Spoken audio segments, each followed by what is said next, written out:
Salut à toutes et à tous, bienvenue dans cette vidéo. Alors aujourd'hui nous allons voir l'initial balance, ou aussi appelé l'IB. L'IB c'est quelque chose qui est vraiment très utile, surtout pour borner votre marché au départ de la session. Alors en théorie, l'IB se prend sur le market profile et représente la lettre A et B sur le market profile quand il est bien réglé. Alors il y a plusieurs façons de le prendre. En théorie, si on prend la théorie pure et dure, c'est la première heure de cotation cash du marché. C'est-à-dire que si on le prend normalement sur un marché européen, ça serait la période entre 9h et 10h. Moi, personnellement, je prends la période de l'IB de 8h à 9h en pré-market pour avoir un petit temps d'avance sur le marché. Mais par contre, sur la session US, je prends toujours l'IB de 15h30 à 16h30. Là, je n'avance pas d'une heure parce que je trouve que c'est beaucoup moins pertinent avec tous les backtests que j'ai fait. Mais la théorie pure et dure veut que ça soit la première heure de cotation de la session cash. Donc, sur le market profile, comment c'est représenté? C'est représenté par une barre ici qui borne l'amplitude du prix qu'a fait la lettre A et la lettre B, c'est-à-dire le prix durant cette période de temps de l'initial balance. Et cet initial balance, qu'est-ce qu'il va nous dire? Il va nous dire le range de la journée. En fait, l'initial balance, il va borner le marché pour faire un espèce de petit range. Et ce range-là, tant qu'on n'y est pas sorti, ça va pas envoyer de message forcément aux acheteurs ou aux vendeurs comme quoi ils sont en danger. Par contre, si on sort par le haut, et bien là, les vendeurs vont se sentir en danger et vont commencer à contre-attaquer pour éviter de sortir de ce range de l'initial balance. Et pareil, si on sort par le bas, les acheteurs vont commencer à contre-attaquer, vont défendre la zone pour éviter qu'on clôture derrière et qu'on aille vraiment plus bas par rapport à cette zone d'initial balance. C'est assez important, c'est une zone qui est défendue, donc il faut la surveiller. Alors nous voici sur un screen de graphique de l'initial balance. On voit très bien ici comme quoi le marché réagit très bien à cette initial balance, et quand le marché latéralise, souvent il latéralise dans cette IB qui borne le range, parce que comme je vous l'ai dit, tant qu'on est dans le range, il n'y a pas vraiment d'attaque ou de défense, et on peut très bien voir que quand on a une bougie assez impulsive qui clôture juste derrière, derrière les acheteurs réagissent, parce que c'est un signal comme quoi, c'est un signal de danger, comme quoi les acheteurs ou les vendeurs veulent prendre la main quand ils essaient d'aller derrière cette zone de l'IB et clôturer derrière. C'est vraiment un signal de danger pour la partie adverse, soit vendeuse, soit acheteuse. Maintenant, on va aller voir sur les graphiques. Alors, nous voici sur le graphique du SP500. On va voir un peu comment ça se comporte sur un graphique en direct. On peut voir ici que nous ne sommes pas sur le market profile. On est sur un graphique 30 minutes parce que l'IB, on peut l'adapter vraiment. On peut avoir un indicateur qui nous dit le range de l'IB, qui nous trace le range de l'IB sur n'importe quelle unité de temps, du 1 minute, du 30 minutes, etc. etc. Donc c'est vraiment très pratique parce qu'on n'a pas besoin d'avoir l'œil tout le temps sur le market profile, et ça nous le trace soit avec des pointillés comme ceci, soit avec des lignes. Enfin, ça c'est à votre convenance. On peut choisir le mode de tracé, et on peut voir que c'est assez pertinent. Regardez, à chaque fois qu'on veut réintégrer, c'est défendu. Et quand on y va, c'est souvent, là c'est la nuit, c'est pas très pertinent, mais regardez, on voit que ça fait support et résistance, à chaque fois c'est défendu, etc., etc. On peut voir que il se passe quelque chose sur ces zones, et c'est ça qui est très intéressant, c'est que nous, ces zones-là, on les connaît en avance. Alors bien sûr, ce ne sont pas des zones magiques, c'est pas des zones qui vont arrêter le prix à 100%, etc., etc. On va pas mettre à chaque fois un ordre limite et puis ça va réagir, etc. Non, ce sont vraiment des zones, on sait que ça va réagir. Alors on ne sait pas si ça va passer, ça va pullback, etc. mais il va se passer quelque chose. Nous on le sait, donc on peut s'y attendre, et en regardant l'order flow, eh bien on peut arriver à intervenir sur ces zones-là. Ça nous fait des zones supplémentaires d'intervention, et regardez ici, on voit très bien que à chaque fois, ça a super bien réagi. Donc on va voir concrètement comment ça se trade, parce que je me suis filmé sur un trade que j'ai passé sur l'eBay, c'était sur l'Eurostoxx, et on voit ça tout de suite. Alors nous voici sur le trade de l'Eurostoxx. C'est une vidéo, hein, j'ai accéléré parce que le trade, je crois qu'il dure plus d'1 heure, donc voilà, les vidéos qui durent vraiment assez longtemps, je les accélère avant de les enregistrer, parce que sinon ça fait long pour débriefer, et ça fait des vidéos assez lourdes. Donc ici, nous sommes sous le VWAP, nous sommes dans une tendance relativement baissière en intraday. Et moi j'attends de voir un peu ce qui va se passer. Alors il y avait des choses à faire sur le VWAP, voilà, des beaux setups, hein, mais j'étais pas présent devant les graphiques. Ici sur la gauche nous avons un graphique en 30 minutes, et ici sur la droite nous avons un graphique en 4 ticks réversal où l'eBay n'est pas tracé, hein. Donc l'eBay il est tracé que sur le 30 minutes, du moins sur mes graphiques à moi. Et il est représenté avec une ligne ici blanche, voilà, pour l'eBay basse, qu'on appelle eBay low, et l'eBay haute, qu'on appelle eBay high, ou l'eBay H, qui est en haut. Ici, on a des petits pointillés, je ne sais pas si vous pouvez les voir, hein, verts, ce sont des extensions de l'eBay. Ici, par exemple, si vous prenez une extension, voilà, vous les tracez, pareil pour les extensions du bas, j'en mets 3, j'en mets pas plus. Et à chaque fois, ça fait un peu le taf quand même. Regardez, ça réagit, ça donne des niveaux supplémentaires, parce que bon, les algos, etc., ils connaissent ces niveaux, donc il leur faut des références en fait pour intervenir. Tout ce qui intervient sur les marchés, ils n'interviennent pas n'importe où. Il faut à chaque fois des références. Et un algo, lui, il va prendre une corrélation de références pour intervenir, parce qu'il a plus de chances d'avoir des gens qui l'aident à retourner un marché ou à défendre un marché sur un niveau qui est connu par d'autres traders ou d'autres algorithmes, que s'il intervient au milieu de rien. Donc c'est pour ça que les algos ou les traders interviennent toujours sur des niveaux de référence. Alors ici, voilà, pour l'instant il ne se passe pas grand chose, hein. Alors il y avait moyen de scalper, mais je voulais pas non plus j'étais plus intraday ce jour-là, parce que je travaillais à côté. Donc du coup, quand je travaille à côté, je fais de l'intraday, comme ça me donne moins de concentration. Alors ici, regardez, il se passe quelque chose d'intéressant. Ici on a eu, je vais revenir un tout petit peu en arrière, ici on avait un range, voilà. Ici on avait un range. Alors, attends, je vais juste prendre voilà, je prends un petit stylo.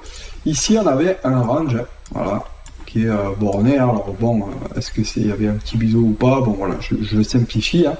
Et là qu'est-ce qu'on fait? On fait une cassure. Ça c'est assez intéressant. Donc nous, qu'est-ce qu'on va regarder? On va regarder les volumes ici, pour voir qu'est-ce qui se passe, parce que je rappelle, hein, pour les volumes, hein, on l'a vu dans les vidéos précédentes, une impulsion, eh bien c'est considéré comme une impulsion s'il y a du volume. Une correction, c'est considéré comme une correction s'il y a moins de volume que sur une impulsion. Donc ici, qu'est-ce qui se passe, hein? On a une impulsion qui se crée ici avec un gros volume. Voilà. Impulsion avec un gros volume, donc un mouvement avec un gros volume, c'est considéré comme une impulsion. Et c'est un volume largement supérieur, hein, au précédent. Ça, voilà, on ne peut pas se tromper. Et on peut voir que dans la barre, hein, ici, il y a beaucoup plus de vendeurs que d'acheteurs. Donc, nous, voilà, on sait que ça, c'est potentiellement une impulsion. Et derrière, ensuite, ici, on voit que ça ne pousse pas tant que ça. Donc, je vais continuer à avancer. Et là, hop, on a un mouvement correctif avec du volume qui est moindre. Voilà, on a quand même un peu de volume, ça commence un peu à s'exciter. Mais, voilà, le volume, il est quand même moindre. On le voit. Donc je vais continuer à avancer un peu plus vite. Voilà, là on casse le haut du range, c'est ça qui est intéressant. Ça qui est intéressant ici, regardez, hop, on casse le range et regardez, le volume, ça c'est le volume cassure vers le bas, ça c'est le volume cassure vers le haut. Voilà. On voit que pour casser vers le bas, en fait, on a beaucoup plus de volume et ensuite voilà, ça a diminué. Donc c'est-à-dire que les vendeurs, ben, ils se sont pas fait battre, ils ont levé le pied juste et ils ont laissé les acheteurs pour faire un mouvement correctif. Et là, les acheteurs poussent hein, pour casser le range et ils mettent pas tellement de défense là, les vendeurs. Là on le voit, ils mettent pas tellement de défense, ils laissent le prix remonter. Et souvent quand ils font ça, ben, c'est qu'ils attendent un fort niveau, comme ici. C'est à peu près vers les 66 par là, et c'est à peu près vers ce niveau là je crois hein, à peu près. Donc il y a quand même une VH, il y a quand même un niveau d'ouverture, il y a quand même une IB, il y a un petit cluster. Donc moi qu'est-ce que je fais hein, je me place ici avec mon ordre. Je me place ici, alors le stop là il est super éloigné parce que quand c'est la programmation qui est comme ça, hein, je l'ai programmé pour qu'il soit éloigné, mais si il franchit ici ce niveau, moi je sors de mon trade. Ici là, j'arrête, je sors en manuel, et d'ailleurs généralement quand je suis pas loin de me faire exécuter, le stop je le mets là où je veux qu'il soit, mais j'attends toujours un peu de voir quand le prix arrive, où je vais le poser exactement par rapport au volume, par rapport aux ordres en attente dans le carnet, etc. Voilà, il faut comprendre ce qui se passe sur le marché, il ne faut pas intervenir comme ça sur un niveau à l'aveuglette. Hein. Donc voilà, je pose mon ordre sur l'IB, et là, je me fais exécuter. Là, je me fais exécuter, de suite, je mets mon stop juste derrière ce niveau. Voilà, j'ai mon stop ici, hein, c'est un stop relativement court, hein, comme on peut le voir. Le prix de travail, j'ai mon premier TP à 5 ticks. Le premier TP se fait exécuter. Voilà, ça c'est super. Je suis sorti. Et là, regardez, je vois que ça travaille encore, mais que ça pousse, ça pousse, il y a plus de vendeurs, ça défend. Ça c'est très très intéressant. Ça pousse, il y a plus de vendeurs dans la bougie. Donc on a une bougie verte, mais majoritairement vendeurs. Donc ben, là quand vous voyez ça, vous savez que vous pouvez essayer de rentrer. Donc là je rentre. Donc là je suis à 3 lots, hein, toujours premier lot PAM, je prends 5 ticks. Et là voilà, je suis protégé, hein, j'ai un stop à 4 ticks, j'ai pris 5 ticks de TP sur les 2 lots. Donc là si je me fais sortir sur un stop, ben, je sais que je suis gagnant quand même, hein, et que voilà, je risque plus rien, quoi. Donc le prix de travail, je vais vous passer le temps d'attente, hein, parce que ça met un petit moment à partir, hein. Et là, regardez, hop, ici, il se passe quelque chose d'assez intéressant. Ici, il se passe quelque chose d'assez intéressant. On attaque le VWAP. Et là, il y a un gros volume vert sur ces niveaux-là. Donc moi, qu'est-ce que je me dis? Je me dis, bon, là, je vais pas être gourmand. Je vais essayer de sortir. Je remonte mes TP parce que le prix, là, on voit qu'il essaie de se renverser. Là, il commence, les acheteurs, à attaquer les vendeurs avec du volume. Donc là, ben, peut-être potentiellement, on est sur une potentielle grosse défense avec une petite impulsion. Et voilà, je me dis, bon, ben, si ça revient à ce niveau, ben, je vais essayer de sortir. Hein. Je vais essayer de sortir. Et là, voilà, je sors, je vous le remets. Hein. Je vous le remets. Je vais mettre play. Voilà, TP1, TP2. Voilà, et je sors parce que beaucoup de volume. Et je vois qu'ensuite, ça descend un peu, mais il n'y a plus de volume. Donc là, il faut commencer à se méfier quand on a des choses comme ça qui arrivent sur les marchés. Tout ça, voilà. Après, c'est la compréhension du marché. C'est ça le plus important, c'est de comprendre les marchés. C'est pour ça, franchement, qu'il est essentiel de se faire coacher, qu'il est essentiel d'évoluer aux côtés de traders qui savent ce qu'ils font, qui ne vous vendent pas forcément une méthode clé en main avec une croissance de moyenne mobile ou je ne sais quoi, ou même des petites choses un peu plus complexes. Parce que si vous arrivez à comprendre ce que fait le marché, eh bien, vous ne ferez jamais surprendre et tout simplement, vous serez beaucoup plus à l'aise psychologiquement parce que vous savez ce qui se passe sur les marchés. Et voilà, cette vidéo est terminée. J'espère qu'elle vous a plu. Si vous voulez aller plus loin pour enfin devenir rentable, comme l'ont fait Laurent, Patrick, Stéphane, Christophe et de nombreux autres traders, je t'invite à cliquer sur le lien ci-dessous afin de nous rejoindre. À Dame Trading, nous avons deux offres. Nous avons l'offre Trader Pro plus Briefing. L'offre Trader Pro, qu'est-ce que c'est? C'est l'ensemble de nos formations expliquées pour chaque marché avec 4 briefings par semaine sur chaque classe d'actifs et l'accès à la communauté privée Dame Trading qui est l'une des meilleures communautés de trading francophone. Il y a les coachs, des traders expérimentés qui sont là depuis plus de 10 ans et des traders qui seront de votre niveau. Donc vous trouverez toujours quelqu'un pour échanger, pour répondre à vos questions et pour évoluer vers la rentabilité. En bonus, il y a aussi des indicateurs exclusifs codés par Dame Trading.